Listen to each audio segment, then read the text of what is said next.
Yet another year is soon coming to a close, and my god fellas, it felt like November was never going to end. Along with all those BS cliche quotes you're going to start hearing soon, this is now the perfect time for us to start reflecting, and yes, I'm still the same freaking person. But for the infamous group of people, known as gamers, yeah, you're probably going to see a lot of creative, original content on the way very soon. As many of you guys know, the Game Awards have announced the lineup for the nominations for each category this year, and by the time this video comes out, it might just be a day away, or it might have just happened. And I imagine a lot of you tend to be quite cynical about this event, for plenty of reasons which we're going to get into today. So, today's video, we're going to talk about the awards show as a whole, its past, what we can expect, and just general feelings towards it. So, here is a bunch of things you may or may have not known about the Game Awards show, but I'm on that YouTube grind. Hope you enjoy.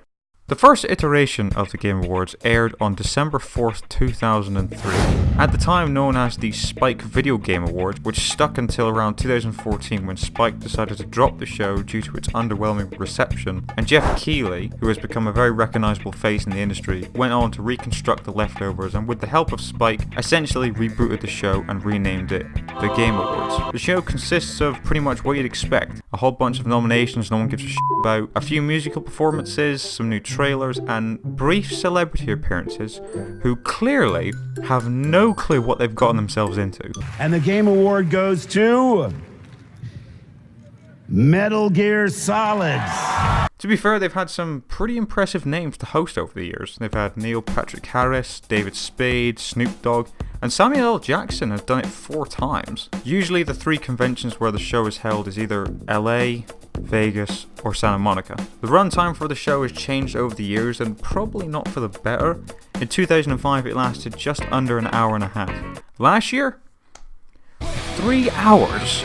So that's all the general info, that's all the boring stuff out the way real quick. So, do the gaming community as a whole really care about it? Yes, they do. A lot. Very much. Sure, you don't watch the show and you don't know who's nominated for it, but you are interested to hear the outcome of the show. And there's no shame in it, because that's me as well.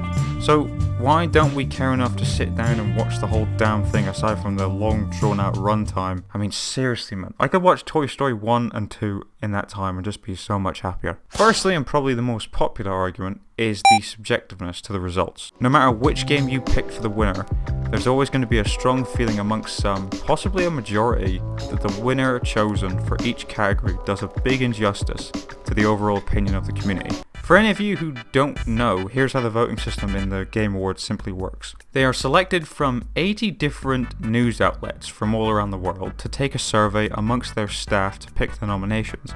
Once that's sorted, the winners are then determined by a mix of 90% back to the voting jury of outlets, and 10% comes down to a public vote on the website, which you can vote on every 24 hours. Now, what do people take from this? It basically becomes less of a balanced discussion and more of a popularity contest and who's got the bigger dick sort of thing.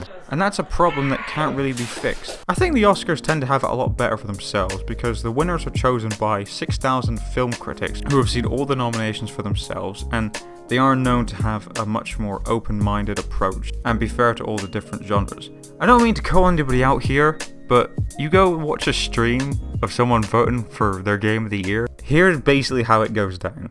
Didn't play that game. Didn't play that game. Didn't play that game. I heard this was trash. This is the only game I played. I'm gonna vote for this one. That's my opinion!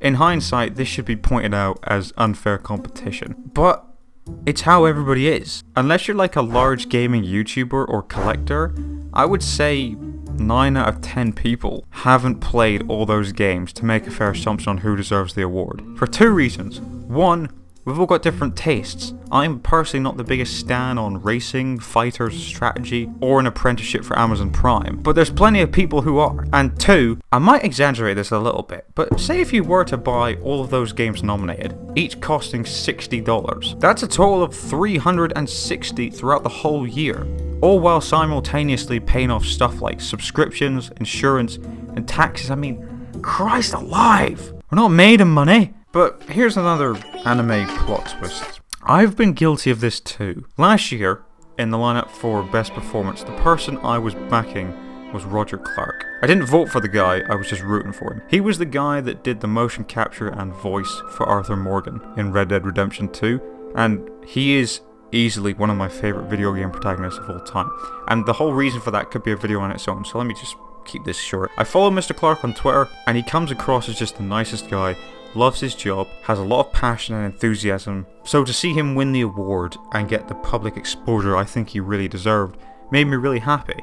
But at the same time, I can't help but think that somebody else out there felt the same way about Christopher Judge or Yuri Lowenthal. So I basically built up this argument trying to point the finger at certain groups as the issue, and then I just completely blew my cover.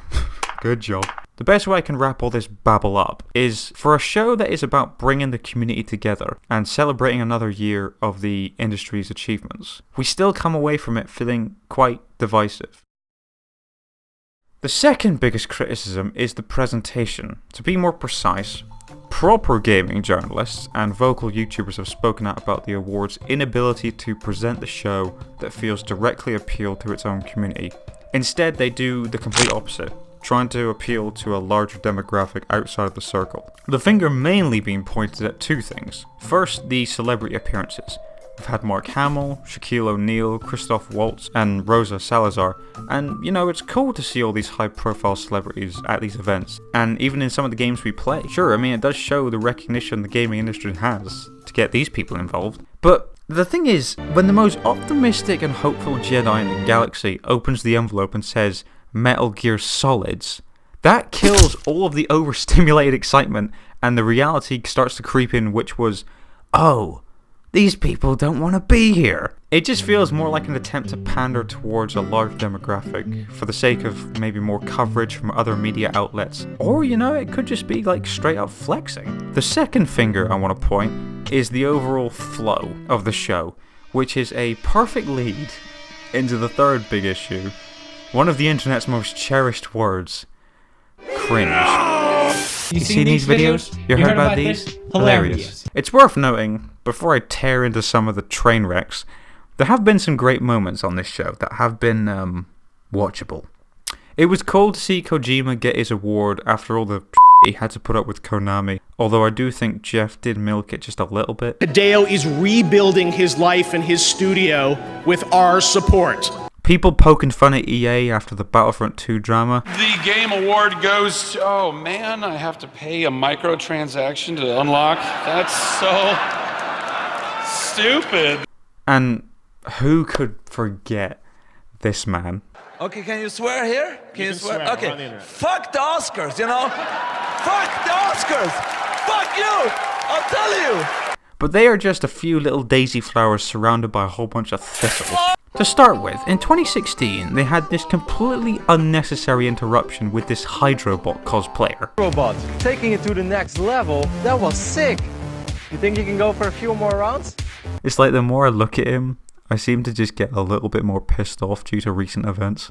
What was the thought process behind getting Pepe the King Prawn on the show? When you put this type of character on stage next to Ninja, who I can guarantee has not been briefed one little bit about his double act. That's a fork knife reference.